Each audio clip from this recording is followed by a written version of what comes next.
Assalamualaikum warahmatullahi wabarakatuh dan selamat sejahtera kepada murid-murid calon-calon SPM subjek matematik tambahan SMK Ceras Perdana.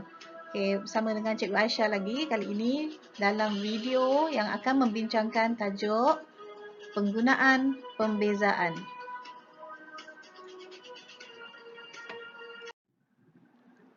Okey, murid-murid semua dah belajar apa itu pembezaan. Dah tahu kan dy dx? Okey, dah tahu macam mana nak bezakan suatu ungkapan, algebra ke apa-apa pun kan. So, kita sedia maklum juga yang kita telah pelajari dalam kelas terdapat 4 pembahagian utama penggunaan pembezaan ni. Iaitu seperti yang dalam slide ni yang telah dipaparkan ni kan. Okey. Jadi, sebenarnya dalam video kali ni cikgu cuma nak ringkaskan apa yang telah kita belajar dalam kelas dalam satu video ni cikgu muatkan. Okey. Kita teruskan kepada penggunaan pembezaan yang pertama iaitu fungsi kecerunan. Bila kita sebut fungsi kecerunan, okay, kita tahu bahawa fungsi kecerunan itu adalah dy dx. Yang mana dy dx itu juga adalah kecerunan tangent.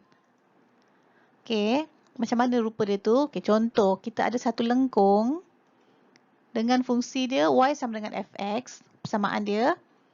Okay, katakan ada satu titik di atas lengkung tersebut.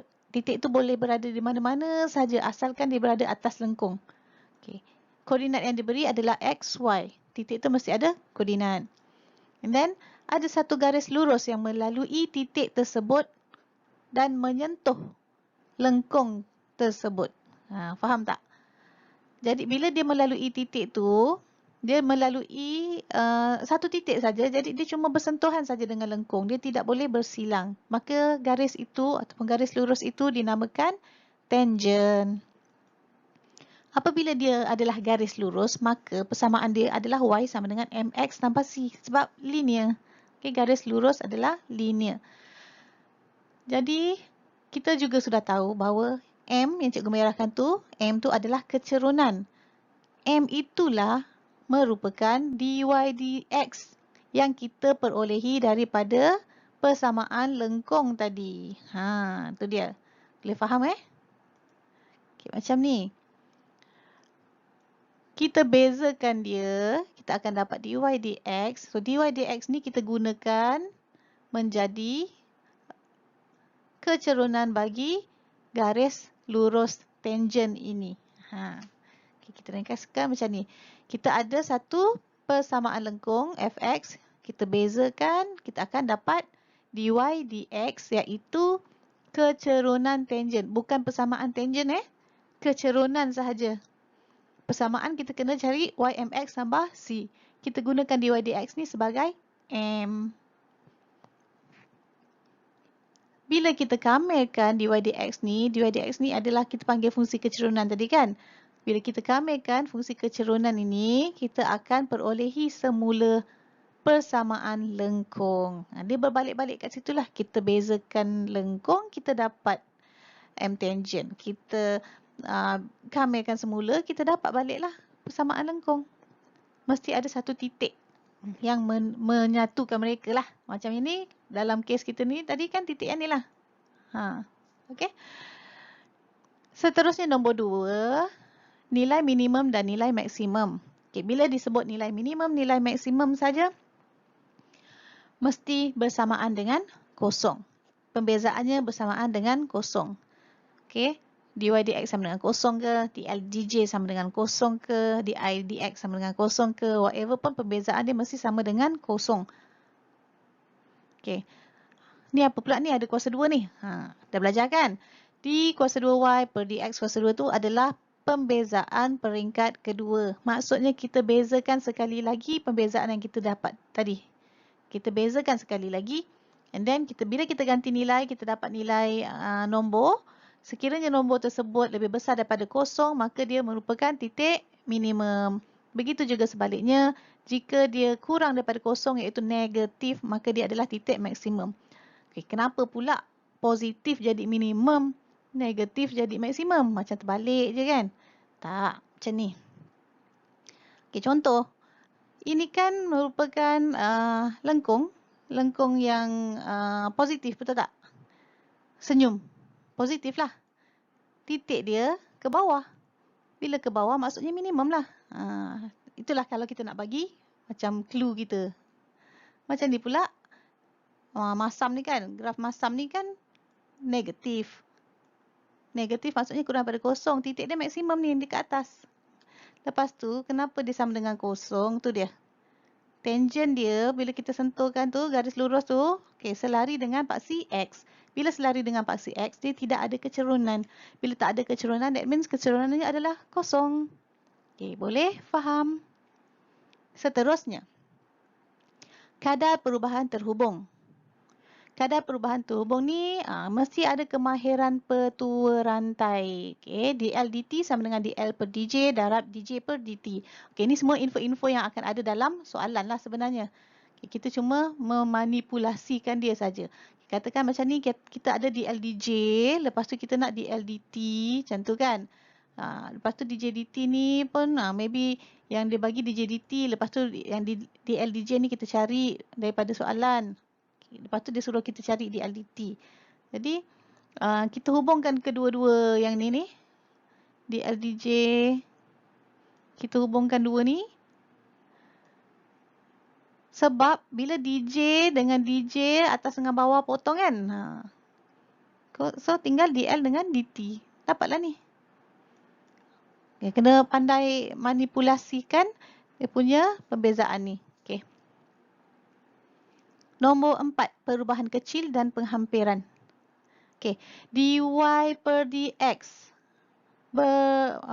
setara dengan perubahan y per perubahan x. Delta y per delta x. Itu je dia punya formula. Ni pun sama, kita manipulate kat sini je lah. Sekiranya kita nak cari dy ataupun kita nak cari delta y. Okay, delta x ni kita pindahlah sebelah jadi darab. Dy per dx darablah dengan delta x. Jika kita nak cari delta x, terbaliklah pula. Delta x sama dengan delta y darab dx per dy. Okay. Yang tu kena mahir. Make sure kena mahir. Okay. Daripada sini juga kita kita kena tahu yang bahawa y baharu, nilai y baharu adalah y tambah dengan perubahan y. Okay. X baru sama dengan X tambah perubahan X. Okay. Bila kita nak tahu apakah perubahan X, maka X baru tolak dengan X lama. Okay. Dapatlah delta X tu. Samalah dengan delta Y. Okay. Kita nak dapatkan apa itu delta Y. Y baru tolak dengan Y lama. Okay. Seterusnya. Okay, kita tengok kepada fungsi kecerunan. Ada pelbagai bentuk soalan. Macam-macam cara soalan nak dibagi pada student. Kita tengok yang pertama. Okay. Yang ini cikgu bukan bagi contoh soalan. Cikgu bagi macam info daripada soalan. Katakan dia bagi satu lengkung dan satu titik XY. Titik tu biasanya atas lengkung. And then dia minta, dia nak suruh kita cari kecerunan tangent pada lengkung tersebut. Dan dah dapat kecerunan lengkung tu, dia suruh kita cari pula bersamaan tangent. Contoh, ada lengkung OFX, and then ada satu titik XY, and then ada satu tangent. Okay, dia suruh cari kecerunan tangent tu. So, langkah pertama yang student kena buat, carilah kecerunan tangent tu dengan membezakan lengkung punya persamaan. Okay, kita bezakan lengkung tu, persamaan lengkung tu, kita akan dapatlah kecerunan tangent tu. Sebab kecerunan tangent ialah dy dx. Okay, then nak dapatkan nilai, biasanya dalam sebutan x kan, kita dapat bila kita bezakan tu. Jadi gunakan titik x tu yang telah diberi tu. Gunakan titik x tu untuk cari nilai kecerunan tangent. Okay, lepas tu nak cari persamaan tangent, guna je lah y sama dengan mx tambah c. Dan gunakan titik xy tu untuk cari nilai c. Okay. Yang kedua. Mungkin dia akan bagi satu fungsi kecerunan ataupun dia akan sebut fungsi kecerunan ke, kecerunan tangent ke. Dia mana-mana itulah. Bila kita baca tengok fungsi kecerunan ke, kecerunan tangent ke, tu automatik dia adalah dy dx. Okay, dia bagi satu fungsi kecerunan dan satu titik. Cari M normal. Dia cari kecerunan normal pula. Seterusnya persamaan normal. Yang kita duk belajar ni tangent kan? Okay, normal tu apa? Okay, ni macam tadi jugalah. Tu tangent. Dah kenal. Normal ni adalah satu garis lurus yang berserenjang dengan tangent. Okay, berserenjang 90 darjah maksudnya. Okay, kecerunan tangent tu kita dah tahu dy dx. Okay, and then kita tahu juga nak cari nilai nilai fix dia tu, nilai bernombor saja kan, tak ada x, tak ada apa tu. Kita gantikan dengan titik x untuk cari nilai m dia tu. Dan m normal adalah berserenjang dengan m tangent, maka persamaan dia ialah sama dengan negatif 1 per m tangent. Dapat daripada M1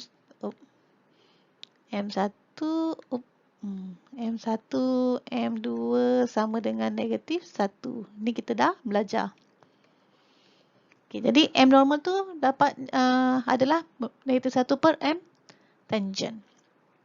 Okay, faham Yang ketiga, dah dapat M normal. Macam tadi juga, gunakan Y sama dengan MX tambah C. Gunakan titik XY iaitu titik yang dilaluinya. Jangan guna titik yang tak dilalui. Okay.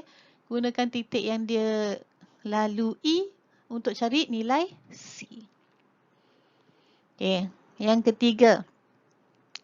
Diberi satu persamaan garis lurus yang selari dengan tangent suatu lengkung. Dia bukan bagi persamaan tangent tu. Dia bagi satu garis lurus lain yang selari dengan tangent suatu lengkung pada titik XY. Cari persamaan tangent normal tu. Okey, maksud dia macam ni. Dia mungkin tak bagi gambar tapi kita bayangkan. Okay. Dia bagi satu lengkung. Okey. Yang hitam tu tangent. Yang merah tu garis lurus selari. Jadi yang dia bagi persamaan tu yang dekat garis warna merah. Okey. Jadi garis lurus warna merah tu dia bagi Y sama dengan MX tambah C. Oleh kerana dia selari, kita ambil M dia saja. M dia saja yang relate. Lepas dah ambil M dia tu, tak payah guna dia lagi. Okay? Garis lurus selari tu dah tak diperlukan lagi. Kita perlukan dia hanya untuk mendapatkan nilai M. Okay. Bila kita dah dapat apa nilai M dia tu, kita gunakan untuk mencari persamaan tangent. Gunakan titik Y, MX tambah C. Gunakan persamaan Y, MX tambah C dan guna titik XY tu. Okay, tangent yang melalui XY. Bukan garis yang selari tu. Okay. Garis selari tu fungsinya hanya untuk ambil kecerunan dia sebab dia sama dengan kecerunan tangent. Sebab dia selari. Okay. Proses seterusnya sama aja. Okay, yang keempat. Okey, persamaan lengkung ni macam cikgu cakap tadi. Persamaan lengkung tu kita nak dapatkan, kita gamirkan dy dx. C tu kita nak cari, dia mesti ada tambah C kan. Lepas kita gamirkan tu mesti ada tambah C. Kita gunakan titik XY juga untuk cari nilai C. Okey. Contoh soalan melibatkan fungsi kecerunan. Yang pertama, diberi satu lengkung. Okey, itu fungsi dia. Y sama dengan X kuasa 3 tolak 9X tambah 6. Cari persamaan tangent kepada lengkung pada titik 2, negatif 4. Tu nampak. Itulah XY kita tu. X kita 2, Y kita negatif 4. Okey. Apa kita nak buat tadi? Mula-mula buat apa? Dia nak cari persamaan tangent kan? Maksudnya kita mesti kena cari kecerunan tangent dulu. Carilah dy dx. Okay, bila kita dah bezakan, kita dapat 3x kuasa 2 tolak 9. 6 dah tak ada sebab tak ada x. Tak boleh bezakan terhadap x. Okay. And then, ingat tak apa cikgu cakap tadi? Gantikan nilai x tu. Ada anak panah tu. X2 kan? Gantikan nilai x ke dalam dy dx untuk dapatkan nilai m tangent. So, 3... 2 kuasa 2 tolak 9. nilainya 3. Jadi M kita sama dengan 3 sekarang ni. Persamaan tangent. Y sama dengan MX tambah C. Masukkan titik P tadi. Negatif 4 sama dengan 3. Kecerunan 2 ialah X tambah C untuk dapatkan nilai C. Kita dapatlah C sama dengan negatif 10. Maka persamaan tangent kita ialah Y sama dengan 3X tolak 10. Okay, contoh kedua. Titik P terletak pada garis lengkung Y sama dengan 4 per X kuasa 2.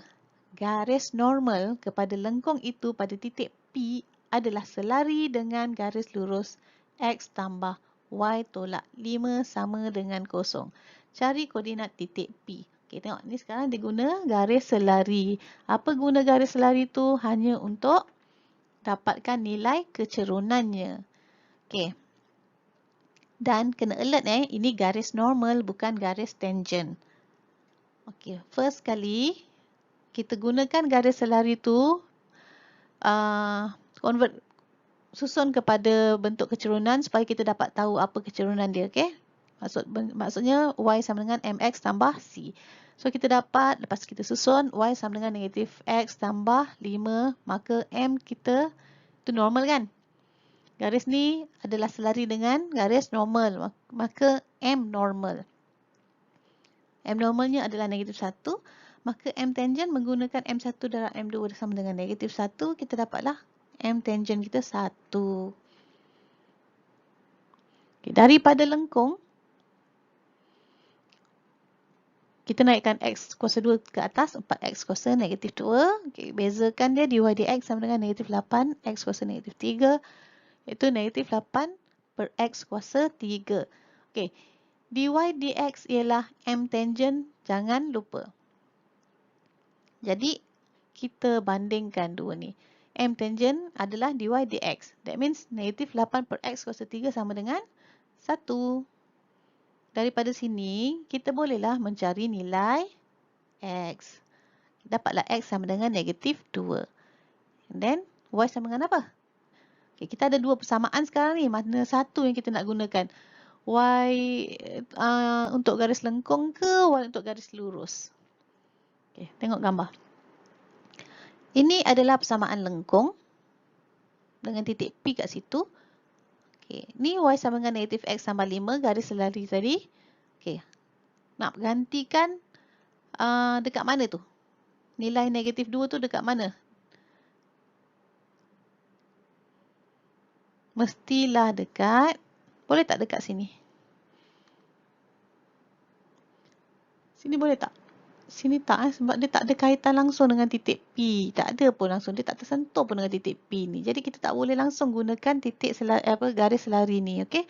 Garis selari ni ingat kita hanya gunakan untuk panduan mencari M sahaja. Jadi kita kena gunakan, kita nak cari kat sini titik P yang ni. Titik P ni atas lengkung. Jadi kita kena guna ni lah. Persamaan lengkung tu, okey? Y sama dengan 4 per X kuasa 2. Dapatlah nilai Y sama dengan 1, maka koordinat P ialah negatif 2, 1. Okey, faham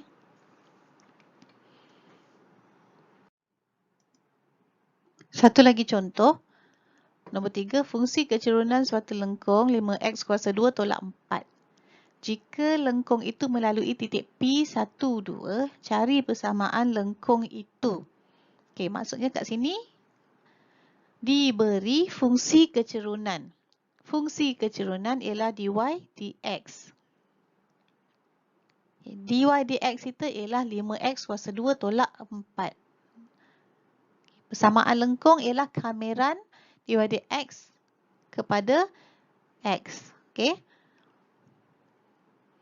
Persamaan lengkung kita, so daripada clue tu tadi, formula tadi, persamaan lengkung kita kamerkanlah 5X kuasa 2 tolak 4 dx. Okey, jadi y sama dengan, okey, selepas kita kamerkan tu dia akan jadi y lah. Tadi dy dx kan? Bila kita kamerkan dia akan jadi y. Okay, y sama dengan 5X kuasa 3 per 3 tolak 4X tambah C. Macam mana nak dapat nilai C? Gunakan titik P tadi. Y kita ialah 2, X kita ialah 1. Kita akan dapat C kita 13/3. Maka persamaan lengkung ialah 5X kuasa 3/3 tolak 4X tambah 13/3. 3 markah. Okey.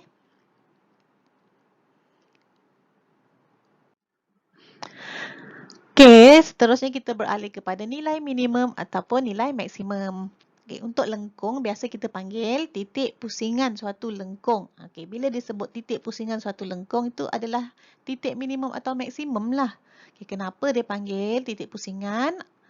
Okay, kalau dalam exam dia keluar titik pusingan tu, jangan pening pula. Itu adalah titik minimum maksimum lah. Sebab apa? Katakan graf ni kan, graf senyum ni, dia kan daripada atas. Dia turun ke bawah sampai satu titik ni, dia pusing naik atas. Jadi inilah dinamakan titik minimum. Titik minimum ni juga merupakan titik pusingan daripada turun pergi ke atas. Dia turun, naik ke atas. Ni last titik dia. Okay, titik banyak-banyak ni last ke kat bawah. Sebab itu dia panggil titik pusingan. Titik pusingan bagi graf ini adalah titik minimum. Begitu juga dengan kalau graf masam ni.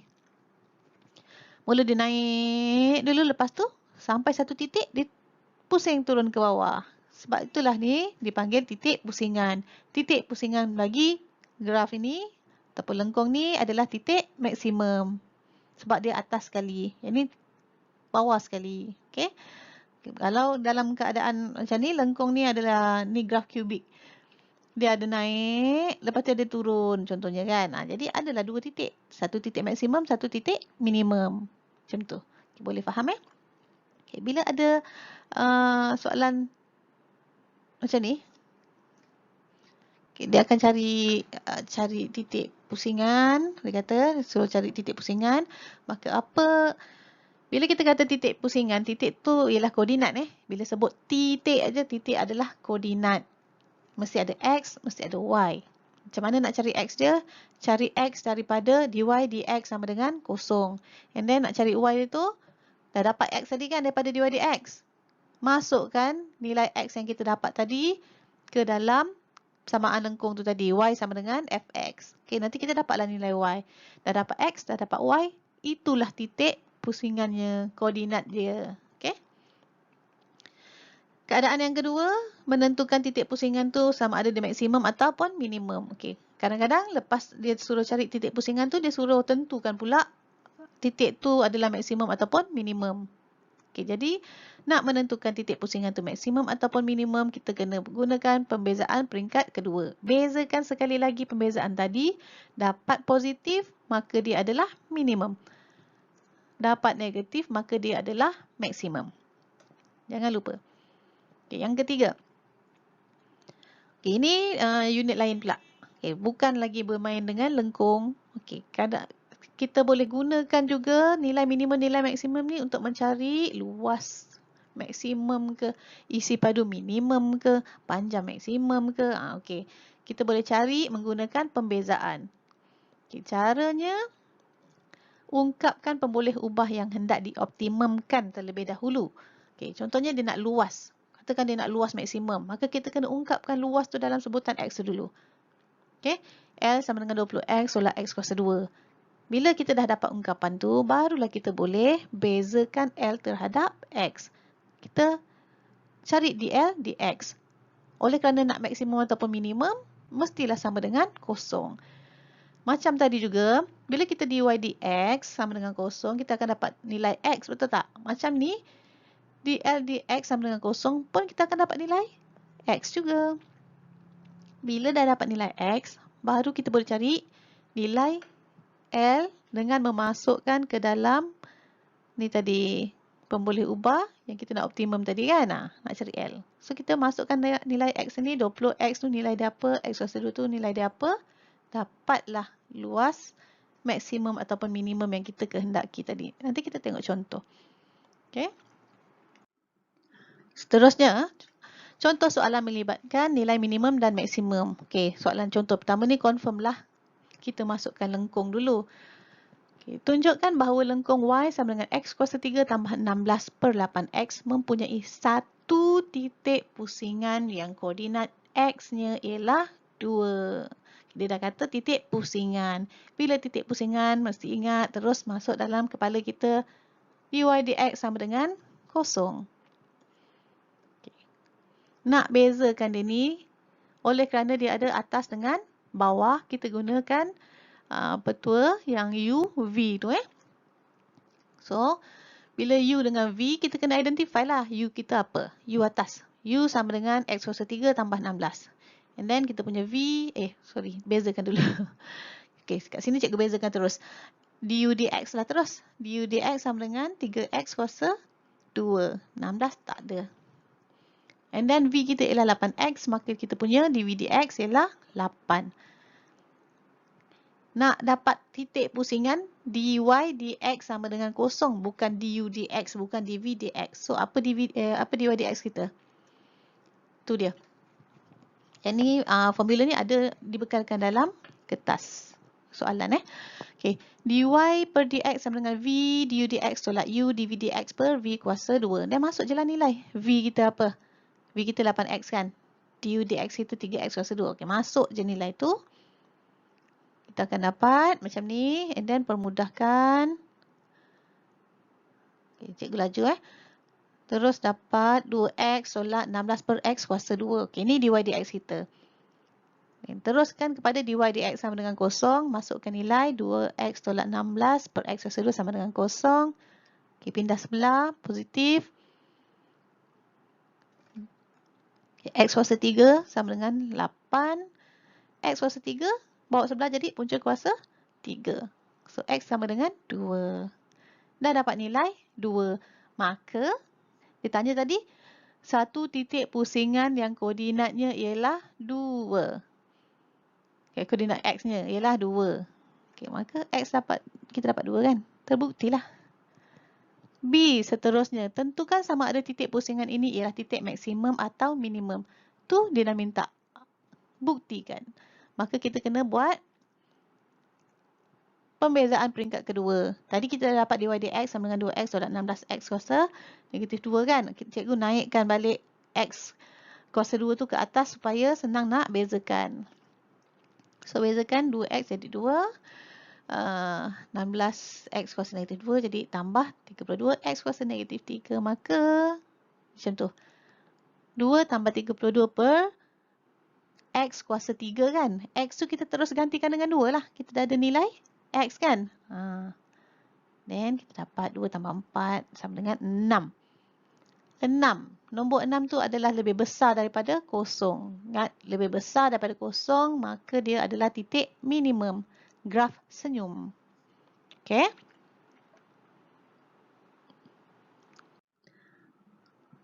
Soalan yang kedua, contoh kedua. Akibat daripada peningkatan kos sara hidup, okay, dia buat bentuk ayat. Dini telah menanam beberapa jenis sayur untuk kegunaan sendiri di sebuah kawasan lapang berbentuk segi 4 tepat di belakang rumahnya. Belakang rumah ada tanah segi 4 tepat. Ditanam sayur. Okay. Dia bercadang untuk memagar kawasan itu yang berukuran 9x meter dan 4 tolak x meter. Cari panjang dalam meter pagar yang perlu dia beli apabila luas kawasan itu adalah maksimum. Okay, bayangkan ni kita punya Dini punya ni belakang rumah tanah dia tu. Okay, segi 4 tepat. Dekat mana panjang, dekat mana lebar, mana-mana pun boleh. Kita letaklah 4 tolak x dengan 9x kat situ Ni, ini. Okey. Dia nak panjang pagar. That means dia nak tahu ni lah, keliling ni lah. Panjang pagar yang perlu dia beli apabila luas kawasan itu adalah maksimum. Nampak tak apa yang perlu apa benda yang dioptimumkan tu? Luas. Maksimum. That means luas. Kita kena cari, kita kena ungkapkan luas. Oleh kerana dia segi 4 tepat, senang aje lah.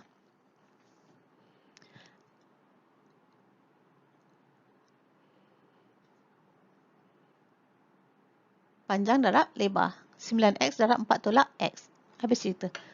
So, kita ungkapkan jadi 36x tolak 9x kuasa 2. Luas kita. And then bila dia kata maksimum. Maksimum, that means dl dx mesti sama dengan kosong.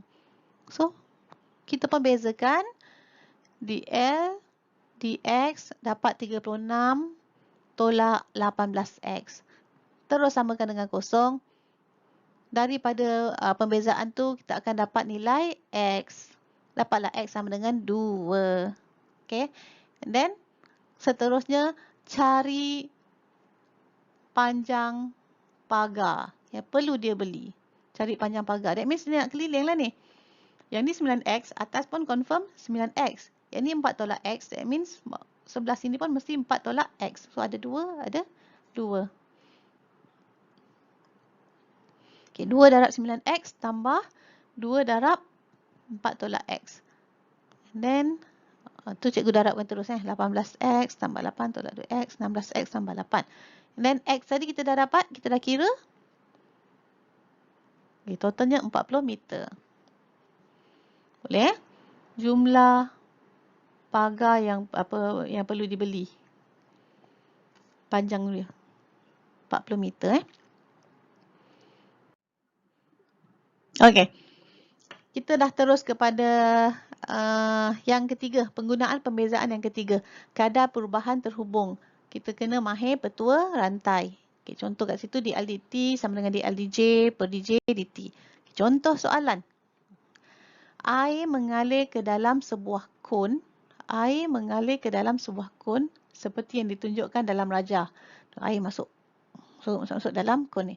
Dengan kadar 36 cm padu per saat. Okay, dekat sini kadar. Kadar ni kita dah tahu biasanya akan guna masa. Dengan kadar 36 cm padu. Bila kata padu, maka dia adalah isi padu, volume. Okay. Lepas tu dekat sini S ni saat. Saat that means masa. Masa memang kita guna dt ni. Time. Okay. Kadar perubahan masa. dt. Jadi dekat sini kita dah nampak dah. Ini mesti dengan V dengan T. That means dV per dt. Kadar perubahan isi padu dengan kadar perubahan masa. And then, cari kadar aras air bertambah. Aras air ni, ketika tinggi aras air itu ialah 4 cm. So, tinggi air ni 4 cm. Diberi dekat sini dalam gambar rajah tu, bukaan kon ni adalah 45 darjah untuk sebelah. That means 90 darjah lah. Separuh 45 darjah. Okay, tengok apa dia. Tu tinggi dia 45 cm. Okay, clue. Clue tadi cikgu dah bagi tahu. Kadar dia diberi kadar 36 cm padu per saat. That means ini mesti isi padu dan ini mesti saat.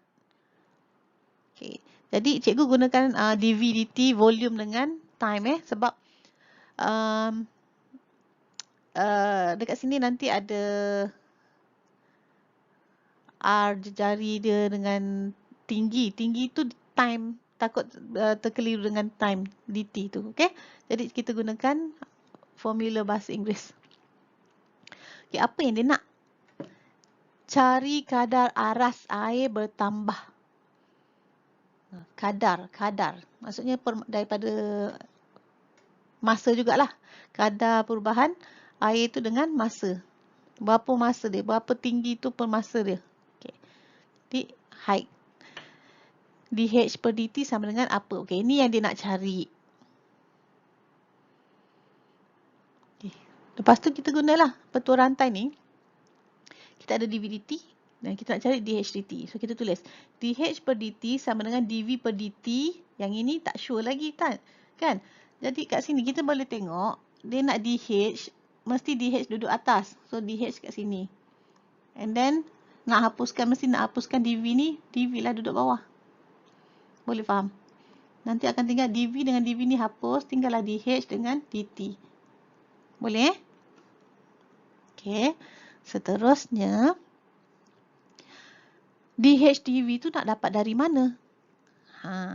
Okey, tengok kat sini. Apa yang kita ada? Biasanya, kita punya maklumat tu berada dekat benda ni sendiri. Dekat sini, kita ada maklumat volume ataupun isi padu. Isi padu bagi kon ialah 1/3 pi r square h kan? Pi r square h. And then, dia nak dv, dia nak h dengan v kan? Dekat sini kita boleh cari dv dh.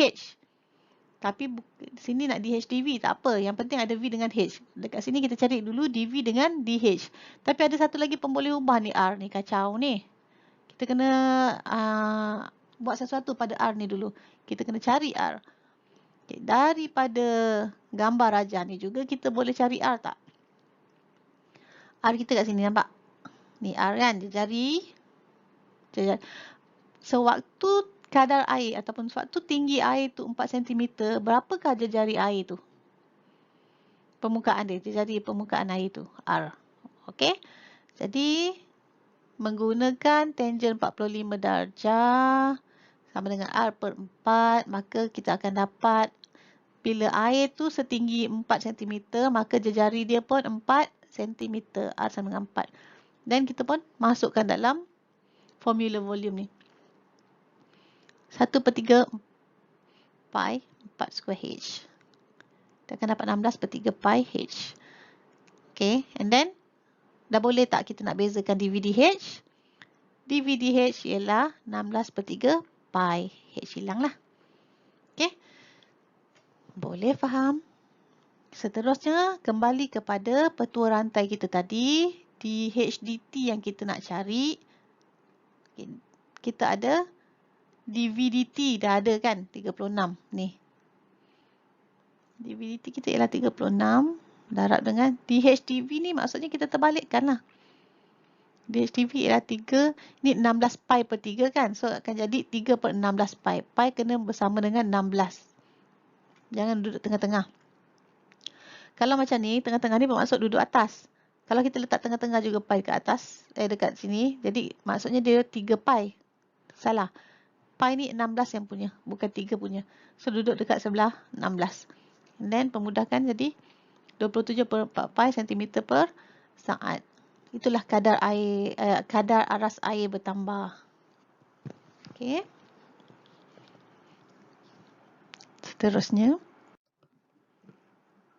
Seterusnya, yang keempat, perubahan kecil dan penghampiran. Okey, ni kita punya ni kan tadi. Penghampiran dia dy dx hampir sama dengan delta y per delta x. Okey.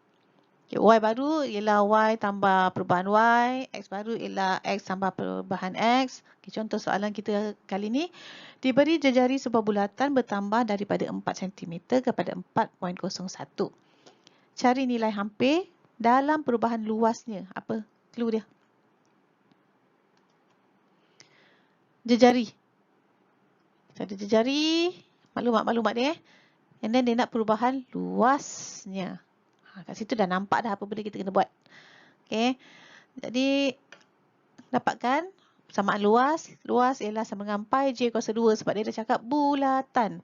And then, maklumat yang kita ada ialah jejari asal 4 cm, jejari baru 4.01 cm.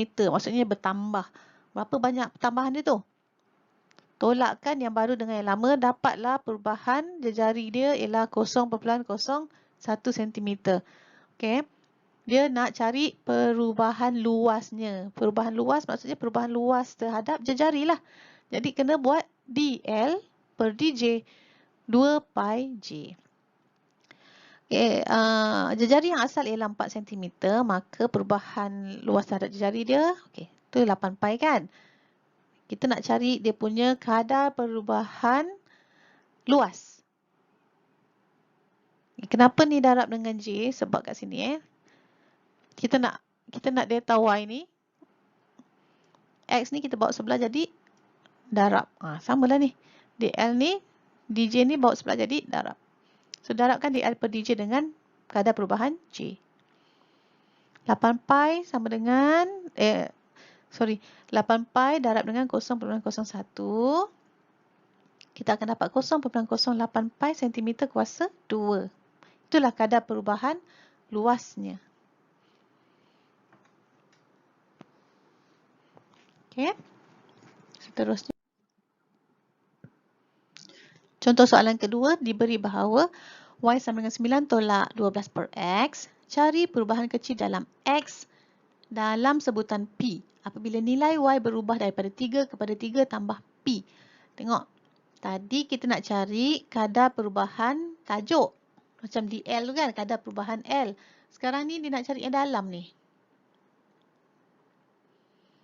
Yang ni dia nak cari kadar perubahan X pula. Bukan nak cari yang tajuk tau. Kita tengok macam mana kita nak settlekan ni. Okay. Yang kita ada, Y sama dengan 9 tolak 12 per X. Okay. Maklumat daripada soalan, kita ada Y asal sama dengan 3. Y baru ialah 3 tambah P. Kadar perubahan Y, of course lah, baru tolak asal dapat P. And then, daripada Y sama dengan 9 tolak 12 per X, kita bezakan Y dengan terhadap X. Kita akan dapat 12 per X kuasa 2. Ini kena mahir pembezaan. Okey.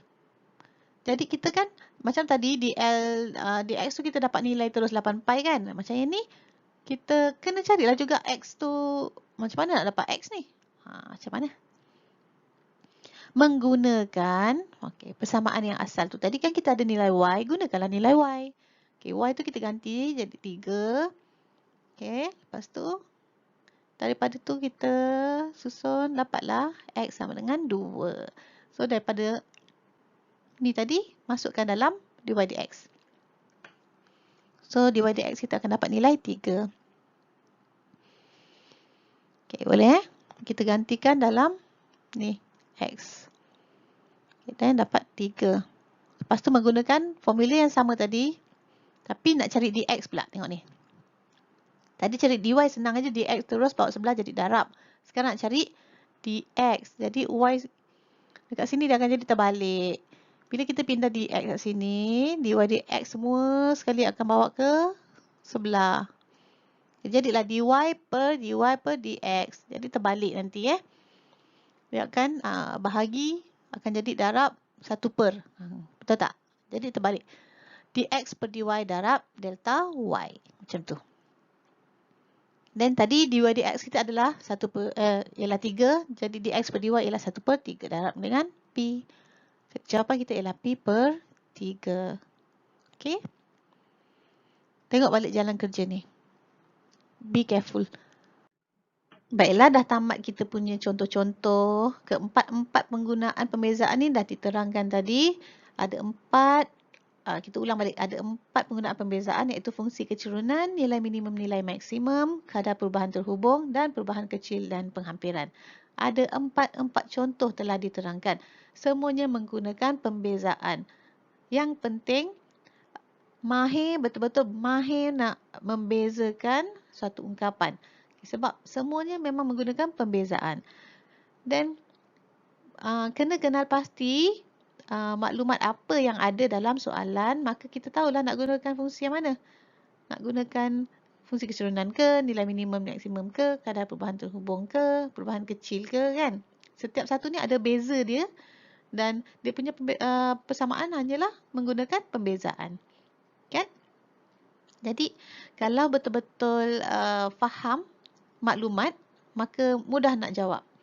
Jadi sekian dulu untuk kali ini. Kita akan bincang lagi pada masa yang lain.